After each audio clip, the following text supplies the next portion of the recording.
Pero en cuanto a vosotros, oh amados, estamos persuadidos de cosas mejores y que pertenecen a la salvación, aunque hablamos así, porque Dios no es injusto para olvidar vuestra obra y el trabajo de amor que habéis mostrado hacia su nombre, habiendo servido a los santos y sirviéndoles aún.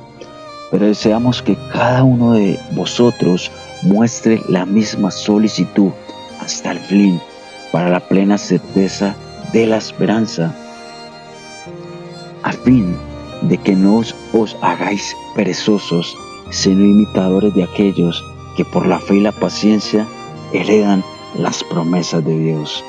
Seguid trabajando con amor y paciencia en la obra del Señor, porque nada de lo que hagáis para el Señor va a ser en vano. Dios te bendiga.